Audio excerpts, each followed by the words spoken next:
Welcome to another episode of the High Press. I'm still joined by Coach Piwe. Coach Piwe, you're welcome. Thank you very much. Yeah, I think starting off with the breaking news. A new coach for Kaizer Chiefs. Yeah, I was shocked. I was coming from work. Yeah. Mlefenzeki getting the sack at around 1 o'clock on Monday. And then at the same time I saw the appointment of Kevin Johnson. But I expected it to be Kevin Johnson. So let's see what he has for us. Yeah. So what are your expectations? Do you expect a different style of play, or? Well, Kevin Johnson plays differently from Mlefenzeki. He's more of a possessional coach. He wants the team to have possession, wants the team to attack, but also he wants the team to be more fluid and play football with an expression. We've seen what he has done with the likes of Platinum Stars and etc. But although the track record doesn't benefit what he's trying to do, but I feel he plays a good brand of football in the eye. Do you think then it will bring changes to Kaizer Chiefs' fortune? Do you think maybe they'll start getting wins, or does it again bring more pressure on them, expecting them to win games? I think they must. Kaizer Chiefs need to look for a permanent coach as soon as they can. So him being in the interim, he needs to bring just some stability and performance stability in the club. He mustn't look for a permanent gig, because he's not even 5 months in his new gig in the youth development structures. So I feel he should just be in an interim position and I have some performance stability. That's all I'm hoping for Chiefs for now. Yeah. So if he wins the Nedbank Cup, do you keep him, or is it more of how did you win it? Which position do you end on the league? Even if he wins the Nedbank, I think Chiefs needs to find a permanent coach. They need to find a big. So you're not convinced tactically?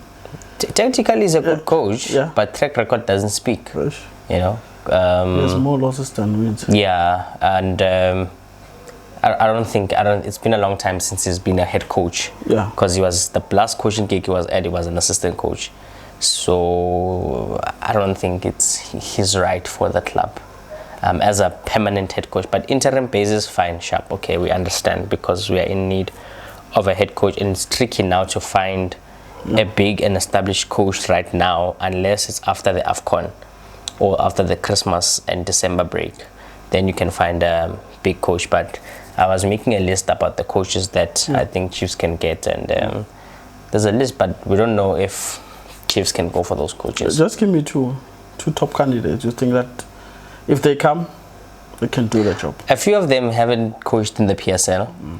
One favorite guy I think I can get, who has a proven record, 14 league titles, Marcelo Calado from River Plate in Argentina. He's been amazing. Then maybe African-wise, I've always vouched for Sidramovic. The TS Galaxy. Yeah, I've always vouched for Sidramovic. I think Sidramovic has it, and the style of play he plays is very attacking and has players with lesser quality than Kaizer Chiefs, and Kaizer Chiefs has quality players, and if Sidramovic has those kind of players, I mean, he can advance the team. But there are many. I made like 10 kinds of coaches Chiefs can get, you know.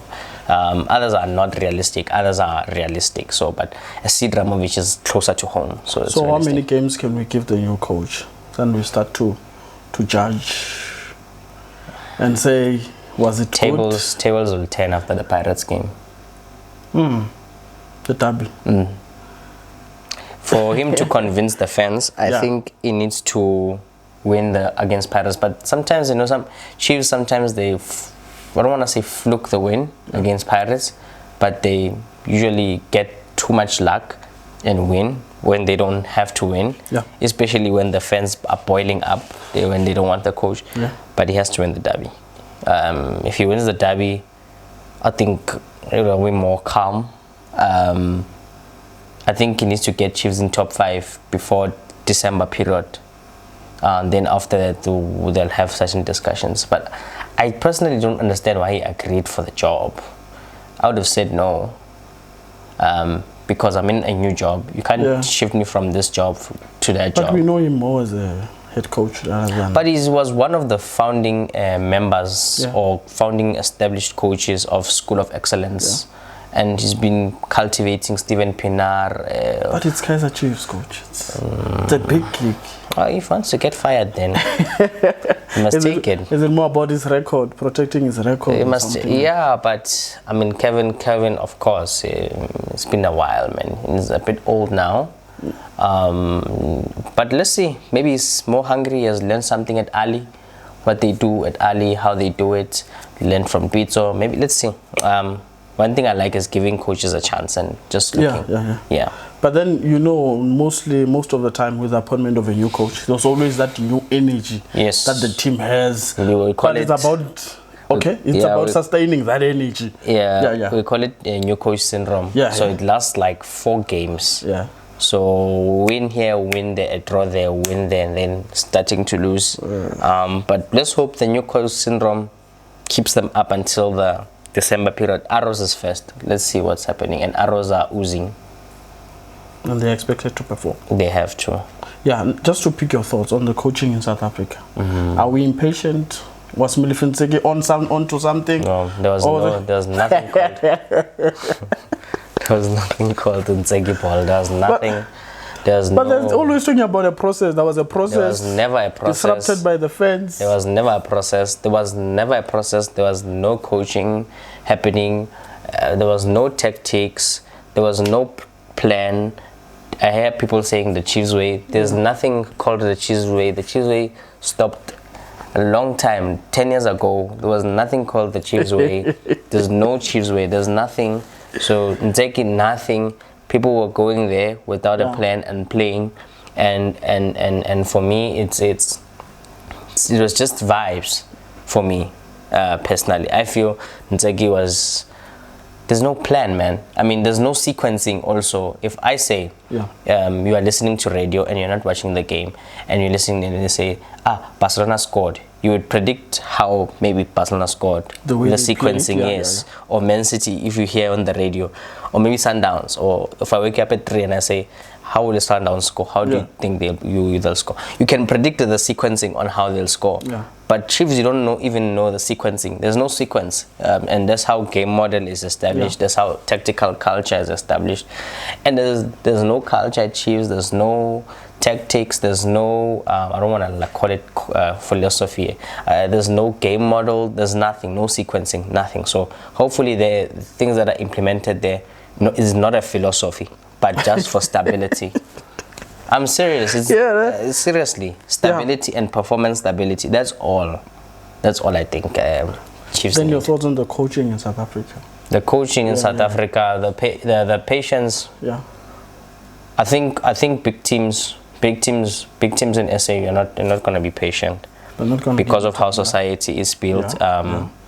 In our country, even people around, politics around, how life is established. We are not a patient society or patient country. So being patient with the coach is not because, for example, Chiefs are used to winning trophies. If we were saying Chiefs had a bad season, they won maybe a top 8 and a Nedbank Cup, and Chiefs had an excellent season. They took everything, right?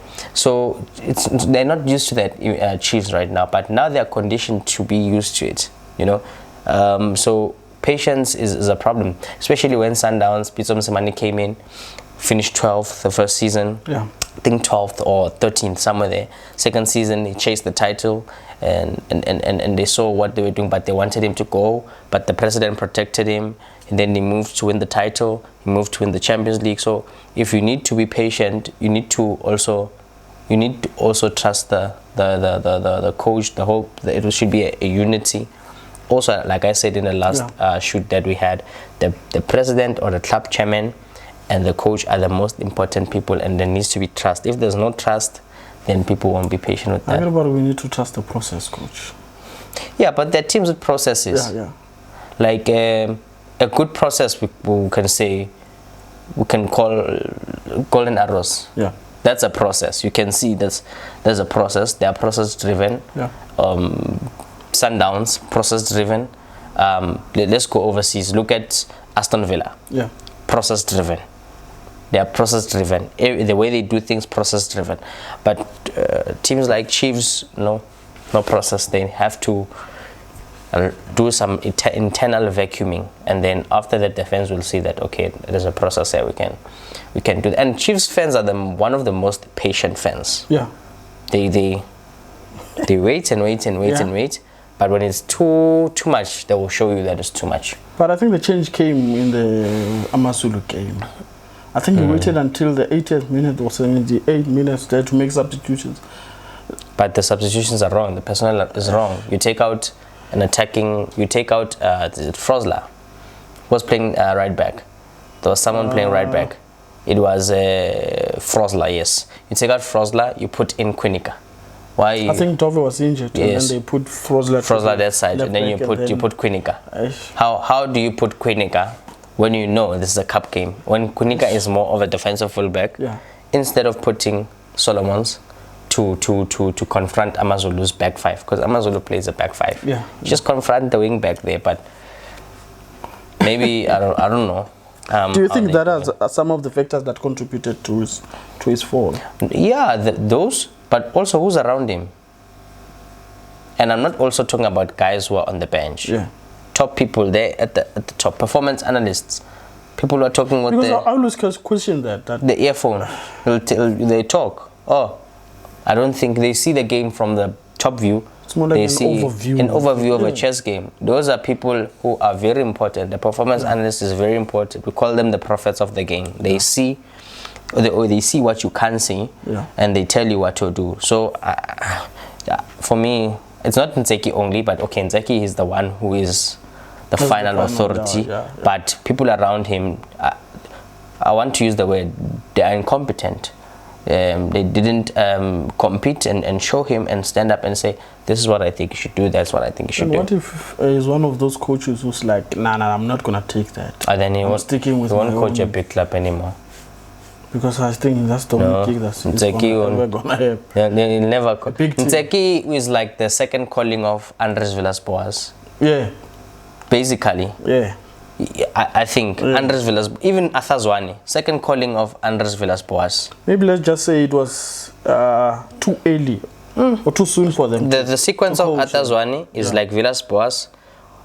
Or Frank Lampard, or Steven Gerrard. Those guys will never ever. I don't wanna say I'm putting a bad mouth. They will never ever get a big gig in their lives anymore. I know. Lampard, Zwane, Ntseki, Gerrard. Let's just give it time, coach. No more. I know. No more. And I'm serious. Yeah. No, you can't. You can't mess up such opportunities. So can we agree that then it was too soon for them to get the hot chair? For Zwane and Ntseki? Yeah. They should have not even been considered. Yes. Yeah. They should have not. Then it goes back to the management to say... Management wrong also. Eish. And the people in the management there are wrong people also. I agree, it's a family. But you can't be sporting director and you have never learned sporting directorship. I think it's a family thing. Oh well, though. Well, let's move on then. Then in your first day as a new coach, what are some of the things that you think you can then change? I wouldn't make them train the first day. Yeah. The first 2 hours, no training. It's more of infusing confidence. Yeah. Cleaning out certain things, maybe bring a performance psychologist in the team. I think that team is washed psychologically. They are washed. Yeah. They are finished psychologically. Then Chiefs need to outsource a psychologist for them, talk and infuse. A lot of high performance teams have sports psychologists, and Chiefs need that kind of thing. And then after that, I wouldn't even train tactics for the first day. It would be more of the easy stuff, technical stuff, assessing who is who, building relationships, and having one-on-one conversations on the field in my office. Yeah. Then day 2 we can try and go 11 against 11, and I see, okay, this is the team that I want to pick. But I'm sure before you even accept the job, you have seen how they play. You already have an idea of how? Yeah, there is everyone play. has an idea. I feel everyone has an idea, but you would clearly have an idea. But sometimes other players are bad trainers, but good performers on the field. Yeah. Other players are bad players in the field, but good trainers. So it's something that you have to assess going forward. So I feel that's what Chiefs need to do. The coach needs to do. Just infuse confidence. Just do the simple thing, 11v11. Look, talk to assistant coach Dylan Shepard. This is how I feel. The formation. Good teams are good teams are strong from the back. So my concern is always the striking department, man. Yeah, that Gonzalez guy. Who scouted him? Who scouted him? Who's the scout today? I don't even know. Because you look at him, man. No. It seems low on confidence. That's the thing. Who scouts? Hey. The only thing he knows is holding the ball, flicks to no one. He's the second coming of Serge Johor. Hey, my guy. But at least that guy was. Serge was scoring. At least Serge was scoring. Nah, Chiefs has been horrible from their Chiefs recruitment. Is not bad now. Chiefs recruitment has been bad since 2012. Do you think maybe they allowed time to pass them by? They should have introduced some other things, like have good coaches. They don't want to move with the times. They don't want to inquire good coaching stuff. Look, now they brought back their old goalkeeping coach who is 75. Nice. Why are you doing that? Those are certain things that you need to check. I think for me, recruitment, everything is done wrong there. So I feel. Do you still have them finishing in 7th? No, they won't even finish 7th. No top 8. Top 8, maybe they'll close the 8th. Yeah, coach. Maybe. Your thoughts on Mamelodi Sundowns' performance in Africa? Very good. Yeah. Good first leg. Yeah. Good second leg. First leg, they were more in the control. They wanted to win the game, playing against Pedro, who are playing a back 5. They changed a bit on how they're playing. Pedro more defensive, and Sundowns were stable there. They didn't consider a lot of counter attacks. They didn't consider a lot of corner kicks, where Pedro is very dangerous counter and corner. They did very well for themselves. Second leg, Sundowns controlled the game again. Now Pedro had to come to them, and when you come to Sundowns, is where they hit you hard. Yes, so I feel they. I was quite impressed. Being one man down. But I was expecting. I was telling a friend of mine, Sundowns can win easily. Can win the AFL, but it's going to be hard for them to win Champions League. It's going to be hard. I feel. Why do you say so, coach? Because AFL you have 5 games to play, right? Which is the first leg in the quarter, 2 second leg in the semi, then the final. I think AFL, is it one leg or 2? I think it's 2. Semi-final is 2. I'm not sure about the final. Okay, maybe let's say it's 5, right? Yeah, 5. So you have 5 games to play, and I think AFL, a lot of teams are still finding their feet on how it works, and some teams are using it as a rotation kind of cup. Oh, okay. So, but Sundowns 1-2. 1-2 in something. Yes, because the reason why they want to use it as a rotation kind of cup, some teams, they don't know the consequence of winning it. What is the main objective, of winning it? Some is to give other players minutes, but Sundowns, you can see that they want to do it. So rather Sundowns hits these teams hard and wins the AFL, because if they lose the AFL, what is going to happen? It's going to question their confidence, and it's going to question their game style. Is it maybe because we have expectations on them? Yes, because they're the best team in the country. The quality that they have. Yes, they're the best team in the country tactically. Top 3 for sure teams in the country in the continent. Because I've seen data saying that the top 15 teams. Possession wise, but possession sometimes doesn't win you games, but tactically top 3 for me in the continent, undisputed tactically. But Sundowns has to win the AFL. If they win the AFL, they have a greater chance of going to the CAF Champions League final. But I don't know if they can win the final, because Ali is a different beast when they go to I was going to ask you about football. The first leg of the semi-final. Ali. What are your expectations? I watched their last game. They were very good. They changed a bit of how they play. Now the team is molded around Pesitao. It's molded around Pesitao, and Malul, of course, is the one who comes from the left back and puts in the crosses and overlaps. And he's very good there. I feel that Ali, what they can do, a bad Ali can give you a 6 out of 10. Yeah. But a horrible Ali is only against Sundowns. If you can check it. Yeah. When Ali are horrible, they will show you that they are horrible, right? Yeah. They will show you that they are horrible. But a very good Ali is an Ali that doesn't concede goals. So for the first leg of the semi-final, where they playing Loftus? Yeah. Sundowns will hit them. But it will be a game of details. Why? Because Ali are more. Will it be tight? Tight. Yeah. Because Ali are more smarter now. Because we are more smarter. I think Sundowns, what they've done, they're trying to change how they play because teams are catching them. Yeah. But Ali, because I trust how the coach plays, I've watched 4 or 5 games. Yeah. Good, very good. I think Sundowns will hit them a respectable 2-0. Let me say 2-1, because Ali can get the one. Because Ali against Sundowns, there's always it's a heavy 5-0 or 2-1. Depending how they approach the game. Yes. Because if they sit back, then it's gonna be a problem. But I think because they are away, they'll have to score. That will open up the game, which will play into Sundowns' hands, and then we just hope they can do what they have to do. Sundowns. Yes, they have to win, because Sundowns have the same issues as they have the same Sundowns, Man City, PSG are the same cousins. Yeah. No matter how many times they win, even Bayern Munich, no matter how many league titles they win, it's never enough. As long as you don't win the Champions, if you win the Champions League, we will say you're the best. Look now, Man City won the Champions League. We don't care now. You see, we are waiting.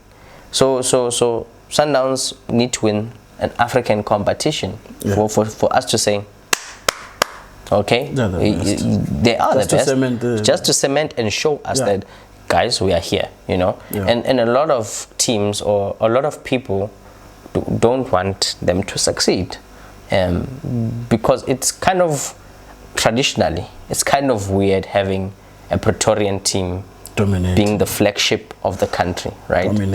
Dominating year after year after year. So, but I feel Sundowns need to win the AFL, and they have a good chance. Yeah. Just your quick thoughts on Orlando Pirates, the game I think Amazulu. Just a quick thought. I've always said Pirates are more of a cup team than a league team. Yeah. I've said it. More of a cup team. League, you can see there's a lot of inconsistencies, because they know that league is relaxed, no consequence. But when they're playing cup, you know that they're going high octane. And there's a lot of inconsistencies in their lineup. There's a lot of inconsistencies in their detail. I think there are certain players who need to be rested there. And then I think there are certain players who are needed also to join in and help and assist. Not that they must bench those players forever, but they need to help. So I feel that game against Amazulu was so boring. Yeah, too much. Just too flat. So, like I said, Amazulu are very defensive. One thing they won't do, they don't want to score. You see, they don't want to score. So I like Amazulu, I like Pirates, but I feel that game was boring. Maybe it's Spanish camaraderie. They know each other, the coaches, and maybe they were like conservative. Certain players didn't perform well. No, everyone was horrible. That game, the passes. And there was no. And still Hoto left back. I told you, when Hoto plays the fullback, what happens? There's no result. So let's do some predictions. Then Orlando Pirates, Polokwane City. Who's home? Orlando Pirates. Just a quick one. Pirates win 1-0. Why? Just a quick. Polokwane City have been amazing at home only. They're a different animal when they play home. But you know, when you play the big team, that's when players want to show the big team. They come out and all that. But Polokwane traditionally haven't been good against Pirates away. But it's always an entertaining game. Good, open. Yeah. It will be an open one. The players of Polokwane are very energetic. They are very fast. Ronaldo Siema has done amazing work there. I commend them. Very good work. And I feel, but because it's Orlando Stadium, at night, I feel Pirates will win. And also they need to show something. Yes, they need to. Performance. Yeah, they need to energy. win. There's a lot that has changed there. Yeah. Cape Town Spurs, Stellenbosch. Yeah. Kapstad Derby. Yeah. I feel, who's home? Cape Town Spurs. I'm going for a draw. High scoring draw. Stellenbosch. High scoring draw. Vulnerable. Daniels. Similar kind of teams, structural wise. But one has form, the other one is. One is edgy, yeah. But I feel high scoring because the pace of Kanyisa Mayo. No, always gets teams. Cape Town Spurs. Yes, the pace. Cape Town Spurs. Yeah. That's what I'm saying. Stellies. No, I feel it will be a high scoring win for Stellenbosch. Probably a 3-1. 3-1. Yeah. 3-1. Golden Arrows Kaizer Chiefs. First game for the new coach. The energy will be high. KZN or at? Yeah, I think KZN. No, Chiefs will win. Chiefs will win. New coach syndrome. Yeah. KZN always Chiefs gets the support. They always usually get good wins from there. Score? I'll give them a decent 2-1. Chippa United Amazulu. Draw. 0-0. Yeah. Richards Bay, Cape Town City. Richards Bay won last week against Arrows. They're coming good. I'll give it as a draw. 1-1. If I'm correct. Yeah, 1-1. So Eric Tingler still keep him, eh? Keep him. I believe in him. Yeah. I believe in him. He's not washed. Yeah. I believe in him. TS Galaxy, Sekhukhune United. It's going to be a good goal scoring game. I feel Sekhukhune defensive, TS Galaxy attacking. I'll give it a 2-1 to TS Galaxy. 2-1 to TS Galaxy. Especially how well they've done against Downs, how well they've done, and Sekhukhune is a bit edgy, a bit of political stuff in the club. Yeah. So I feel also 2-1 to TS Galaxy. Okay, thank you, coach. That's it for our episode. Until next time. Sharp.